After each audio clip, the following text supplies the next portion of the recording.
bilang-bilang. Tut tut. Eko Express. Eko Express, Tabrak Gaming Israel, dan bahkan kita lihat ada cosplay dari The Queen of SS. Ya ampun, bentar. Ya Allah. Kenapa Pak Bolo? Manisnya Ya Nian. Allah. Untung suara gue gak kedengeran di Itu video. Eca tadi ya? Iya. Ya Dan ini ampun. dia, Ca. the grand finale Ever World Championship Blacklist International versus Eko. Akankah sang juara bertahan mampu mempertahankan juaranya, atau akankah ada juara baru untuk kali ini bersama dengan Kalong Hamas, KB. Bolo. Raider Ramas. Let's go. Let's go. Terakhir kali aku melihat atau menyaksikan Oh My Venus dengan menggunakan Matilda. Dia tumbang 6 kali tapi mereka menang gamenya. Tapi mereka tetap menang game ya? Betul, dengan isyarat bahwa Oh My Venus ini akan membuka mappingnya Oke. dan menukarkan beberapa ultimate sehingga nantinya ketika landing phase ini nggak akan ada ultimate lagi yang bisa mempertahankan bagaimana daya dobrak dari Blacklist International. Yep. Dan juga dengan adanya Matilda pun, Basarnas, Wise harusnya akan menjadi jauh lebih aman lagi. Lebih pede untuk masuk dan masih pede untuk keluar dari area defensif yang bisa saja diciptakan oleh Eko secara cepat dengan permainan yang kita tahu. Oke, pergerakan kali ini yang harus diperhatikan adalah gimana caranya. Dari Eko ini akan sedikit kalah untuk segi early farming yang dilakukan oleh seorang Wise. Kita tahu sendiri, pergerakan Wise ini nampaknya agak cukup berbeda ketika Mobazir menggunakan Barat. Sama-sama player Barat, tapi Mobazir lebih ke arah farming dengan sendirinya tanpa ada pengawalan dari roaming. Sedangkan dari seorang Wise ini tidak akan dilepas pandangannya oleh Oh My Venus. Ya itulah dia UBE Ultimate Bonding Experience yang tentu tidak akan pernah lepas dari Blacklist International karena mereka sangat amat melekat. Bagaimana kita tahu juga bahwa combo Baras Matilda ini sudah lama sekali sejak zaman M3 World Championship. Wait, Dan bahkan Yawi ini ketinggalan tuh. Yawi bakal coba di all in dan bakal coba dipasar dengan flicker yang dimiliki, dan ini adalah kesempatan yang mahal banget. Eko telah kehilangan satu buah source skill yang akan disiapkan oleh tim Blacklist International untuk team fight di arah turtle-nya. Band Kitty still survive di top lane. Tidak ada Vader Strike, tidak ada Zaman Force yang membuat seorang Band Kitty terperangkap, tapi ini membuat tim Eko akan tertinggal dari segi quantity di team fight di arah turtle. Sanford versus everybody. Seperti sebiasa, Bocil tak akan takut bersama dengan satu Alex sama dan Retribution. Diamankan oleh seorang Wise. Meskipun begitu, first blood by Eko Infinix kali ini telah didapatkan bersama dengan 2 point kill dan Bad Kitty ditukar di arah top lane ya Pak Bulu. Oke, tapi ada satu kejadian lagi di area top lane-nya, di area god lane-nya. Lunox berhasil langsung diamankan di bawah Sanford again and again. Selalu saja membuat sebuah kegaduhan. Belum ada satupun sejauh ini hero-hero yang memang capable untuk bisa menaklukkan dia di area turtle tadi, Prof. Ya early game ada shield absorb, apalagi kalau kita ngomongin Sanford versus Edward ini udah bukan sekedar bagaimana ngomongin macro play, tapi bagaimana cara Sanford untuk Waduh, bertahan rame. dan ada ganking di area bottom lane. Oke, dan lihat damage dari seorang Haji. One last hit. Dan pasifnya ternyata gak berhasil dipancing oleh seorang Oh My Venus. Dia tahu banget ketika satu hit keluar dari seorang Sanford akan ada absorb damage yang dimiliki Sanford, dan bahkan Haji berhasil menutup eksekusi di arah bottom lane. Sementara itu di atas sendiri, coba lihat nih, ada lagi Numeon Blast, udah dipaksakan. Tapi dengan Zaman Force dia setidaknya memiliki mobilitas yang mendadak naik dan pergi dari situ, Prof. Ya temponya dari Blacklist benar-benar cepet banget. Mereka habis dapetin Turtle yang tadi sempat mungkin di trade dengan beberapa point kill. Termasuk juga mungkin Edward yang tumbang, tapi ternyata di top lane harus ada korban juga. Benny Cutie yang harus ditumbangkan, jadi setidaknya Blacklist walaupun kehilangan banyak banget atau bisa dibilang peran yang begitu penting di early game, tapi mereka selalu menukarkannya dengan sepadan. Karena mau bagaimanapun Benny Cutie ini late game insurance-nya untuk Eko. Karena kalau misalkan gak ada Benny Cutie, damage-nya akan kurang. Dan bahkan kalau bisa kita bilang di sini, Benny Kitty emang coba untuk melakukan force terhadap seorang Uheb. Uheb selalu menahan purify-nya. Tidak mau terlalu terburu-buru. Dia akan menggunakan purify ketika team fight yang cukup besar nantinya. Dan Eko menggunakan satu buah if untuk Sanji, itu pilihan yang bagus. Dengan adanya history Blacklist International, 100% win rate. Tapi di arah top lane akan ada team fight terjadi. Benny Kitty belum terlihat posisinya, dan Wise harus memperhatikan damage yang dimiliki oleh seorang Benny Kitty. KTC mencoba menuju ke arah seorang Haji. Buset. Ada Sanford di arah depan, membuka langsung ultimate-nya, tapi tidak ada flicker, dan Alex Savannah blow with Purify yang tidak ada kali ini karena tidak ada imun juga. Petrify yang sangat tepat membuat seorang Edward berhasil mendapatkan satu poin kill. Now main plus KTC akan ke West, akan menyelamatkan satu red kembali again and again. Again and What a again. retribution from Wise. Itu dia, turtle-nya berhasil langsung diamankan kembali. Namun untuk kali ini Lolitanya pun dihancurkan pula. Mereka terpecah, Prof. Satu persatu semuanya terpisah. Tapi di bagian belakang ada satu orang tertinggal sendirian. Wise akan dipanggil harusnya oleh Oh My Venus dengan guiding win yang dia miliki. Nah benar, Wise-nya selamat. Wise-nya pun melenggang, ada flying Dino. Iya, ini dia yang tidak akan pernah lepas dari Blacklist International V-Wise. Karena mereka akan selalu bersama untuk combo yang benar-benar makin mempersulit Echo Philippines ketika mereka ingin melakukan sebuah takedown. Karena mau bagaimanapun Barat tanpa adanya Matilda, dia aja udah kuat, apalagi ada Matildanya. Dan untuk sekarang dalam keadaan winning condition, Carl TZ benar-benar mencoba untuk mengejar ketertinggalan walaupun harus all in karena Oh My Venus. All in terhadap Oh My Venus sepertinya bukan jawaban yang cukup baik ketika melihat adanya 70 detik menuju ke arah turtle yang berikutnya. Kalaupun dia tidak mau kehilangan momen seperti ini, harusnya mereka lebih memanfaatkan point kill arah Soheb dan one last hit.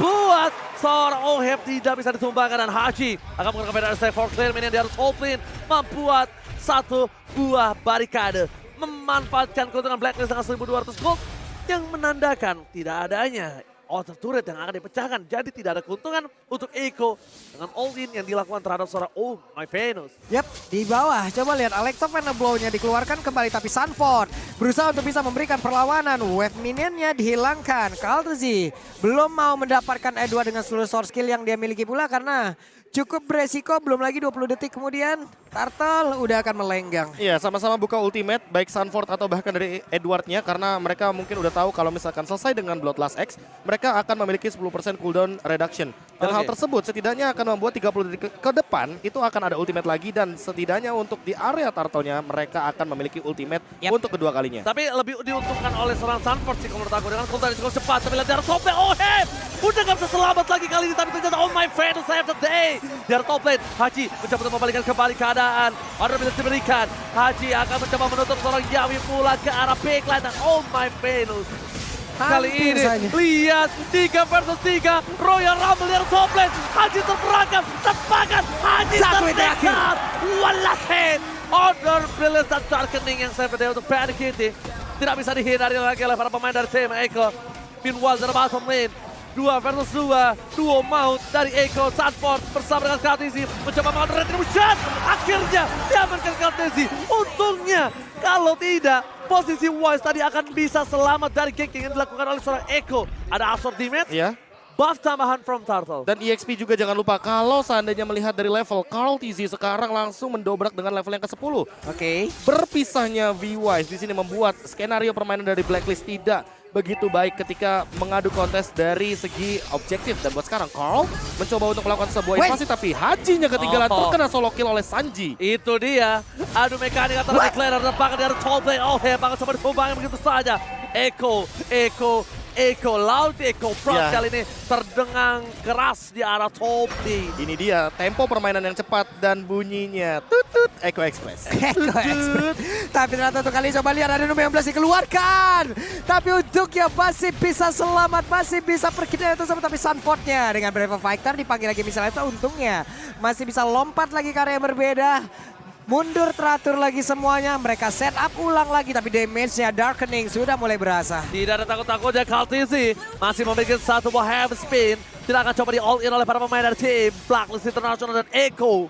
Berhasil membayar lunas 2000 gold difference yang dia miliki di bawah menit ke-8. Dan bahkan di posisi menit ke-8 ini agak lebih diuntungkan oleh tim dari Echo karena mereka sudah membuat perbandingan turret yang mahal di arah top lane ya Profesor. Ya, sama seperti kuncinya dari Blacklist International, D-Wise bijak. Apakah Echo dengan keuntungan seperti ini akan bijak untuk pemilihan itemnya seperti Winter Truncheon bagi Sanji, karena mau bagaimanapun nanti permainan dari belakang flanking itu bisa saja dimainkan oleh Oheb, karena mau dari sisi manapun Oheb tidak ada yang bisa menangkap kecuali Yawi dengan menggunakan Luminon Blast, dan itu pun masih ada Purify dari Oheb. Conceal play, tapi sepertinya tidak akan ada korban jiwa. Dan untuk sekarang dengan KDA yang begitu tinggi, average skill yang begitu tinggi, Echo berada di urutan pertama dengan 16 poin. Dan bahkan kalau bisa kita bilang kali ini Pak Pulung, di mana para pemain dari tim Echo mereka mempunyai celah kecil. Gimana caranya Sanford dipancing untuk arah backline? Karena Sanford ini tidak kenal takut. Laki-laki tidak kenal takut. Anak berumur 16 tahun ini benar-benar akan coba membuat distraction. Dan bahkan Edward berhasil didikau oleh seorang Sanji. Flickernya sangat tepat. Sanford melihat di garis depan udah tidak adanya satu buah an eye for an eye, membuat dirinya berani tak kenal takut dan no man and plays berhasil menutup seorang Edward tepakan, ditumbangin begitu saja. All in team fight from Eko, berhasil coba dipukul menggunakan belakang, ada retribution, Kaltesi berhasil mencuri satu ball atas seorang White, tapi Kaltesi berperangkap mencoba diselamatkan oleh Sanji dan kawan-kawan. Dihindari, tidak terlalu sakit banget. Wah. Play! What a play from Benny Kitty. God laner yang berani menukar satu untuk satu pun dia tidak ada kenal takut Pak Bulu. Benny Kitty mendadak ada di depan dari seluruh player, di mana tadi fight-nya memang cukup panjang. Hanya saja nggak cukup bijaksana menurut gua kalau memang mau membuka di area tersebut sih bro. Iya, karena Omai Venus sudah mengeluarkan satu buah guided wing. Ini Dan kena untuk lagi sekarang kena lagi real one manipulation, jadi mungkin akan ada satu pick off atau bahkan battle spell yang keluar. Dan di retribution jadi masih benar-benar coba untuk di cover walaupun Kaltesi sampai maju ke depan sana. Sama-sama mengadu retribution, sama coba untuk mundur ke arah belakang. Para pemain dari Eko bahkan dengan Lord yang baru bergerak di arah top lane dengan keuntungan 5.000 gold mereka miliki. Tapi lihat dari arah bottom lane, Flicker Yawi, ingat. para pemain dari tim Eko mereka siap untuk melakukan keep fight kembali. Super Minion masih bergerak di 3 lane yang berbeda. Flicker from Yawi, apakah akan merubah permainan di game yang pertama, dan para pemain dari tim Eko, Loud Eko Proud, mereka berkumpul menuju ke arah top lane dan tidak ada Fener Strike. Ini sebuah keputusan yang cukup berat untuk seorang Haji membuka Fener Strike terlebih dahulu, terburu-buru, sedangkan Lot masih berada di garis depan. Informasi telah diberikan, Yawi dengan flickernya tidak dikeluarkan, menahan, tidak mau terlalu terburu-buru. Disiplin, team fight, dan disengage from Eko. Sanji membuka hanya untuk jalan pulang dari tim Eko, Pak Bulu. Iya, karena Sanji pun melihat ya, mereka tadi udah mulai cukup mengejar. Satu real manipulation bisa membuat mereka semua ditarik mundur. Mereka semua menggagalkan apa yang mereka inginkan, tapi inner turret sekarang di bagian tengah udah menjadi sebuah hal yang akan diinvasi langsung. Federasi dikeluarkan kembali. Kaltesi masih cukup tebal, masih cukup butuh banyak source untuk bisa menghancurkan ke arah dirinya. Wah, ini invasi jungle, bahkan Wise tidak mendapatkan purple, otomatis EXP-nya ini bakal menuju ke arah Kaltesi banget. Dan ini mulai one-sided, 5.000 gold loh. Dari yang kita awalnya melihat 2.500-an gold, ini udah berlipat-lipat ganda Eko untuk gold leadingnya. Oke, ditambah lagi dengan item yang dia miliki Profesor KB. Divine Glaive, Holy Crystal mungkin sesaat lagi untuk Benny Cutie. Tapi menurutku Benny Cutie sangat membutuhkan sekali Winter Truncheon, agar nanti ketika dia mungkin misposition atau ya setidaknya tidak ada Order Brilliance, dia bisa setidaknya sedikit aja ngebeli waktu agar masih bisa bertahan hidup. Dan di satu sisi lainnya, Sanji, lihat, dia bikin apa? Silent Rock. Dia ngasih magic defense, walaupun nanti gak dibuat ke arah Athena Shield atau Oracle, tapi ini adalah sebuah pengurangan damage agar nanti Feather Airstrike dari Haji tidak begitu maksimal. Dan di satu sisi Haji, Holy Crystal, oke, item yang bagus banget. Aku setuju banget dengan pemilihan itemnya. Tapi di satu sisi lainnya untuk saat ini Winter lebih bijak. Sama satu lagi, untuk adanya Silent Rock, Divine Glaive lebih bijak juga menurut aku. Divine Glaive juga oke. Atau setidaknya ya jawab lagi, Silent Rob lagi. Iya benar. Sama-sama adu magical damage-nya. Sama-sama adu magical damage dan bahkan positioning yang mungkin harusnya berat di sisi Haji. Tapi Sunford selesai dengan Fury Hammer yang ternyata dia jadikan menuju kepada satu Hunter Strike. Jadi akan ada pengejaran kepada lini belakang atau backline Itu dari teman-teman Blacklist. Sunford mungkin sekarang Pak Pulung, targetnya bukan seorang Ohem. Wah, ini udah Haji, sudah belok. Iya, makanya udah Haji. Kenapa? Haji, no flicker, dan bahkan mereka sadar P-Wise akan tetap bersama-sama. P-Wise akan berkumpul. Guiding Wind akan dimiliki oleh seorang Wise.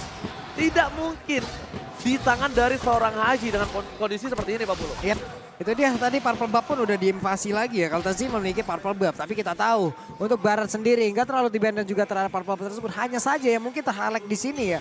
Dua level berbeda, Prof. Kaltesi dan itu juga Wise. Lihat, Wise-nya nggak stack 25, ini yang masalah sebenarnya. Karena mau bagaimanapun stack 25 dibutuhkan sekali bagi Wise. Agar nanti bisa membadani teman-teman dari Eko ketika tidak ada Guided Wing dan setidaknya untuk membuying time nggak bisa dibilang cepat-cepat banget lah untuk di take down. Lihat, Barasnya menjadi kecil. Barasnya bocor halus nih, coba lihat. Anak kecil. Mana Baras itu? Dino Ya kecil. ampun. Gak ada stack soalnya. Gak ada stack, ini benar-benar Baras langsung coba dipasang di arah bottom lane. Ohem terperangkap, tidak menggunakan satu Vaporify-nya, tapi Edward mencoba mendapatkan satu balik terperangkap dan bahkan Panikete. Outplay yang dilakukan di arah bottom lane dengan combo dari Benny Dede. Kali ini membuat para pemain dari tim Eko berhasil mendapatkan satu base dari mid lane. Lot sudah mulai battle, Pedersen keluarkan for defensive, tapi ini dia Sunford. Bocil Sunford mengajak-ajak ke arah backline dan para pemain dari tim Eko mereka terpecah belah kehilangan semua momennya dan ini pencara di game yang pertama. Echo Loud, Echo Proud berkemenang.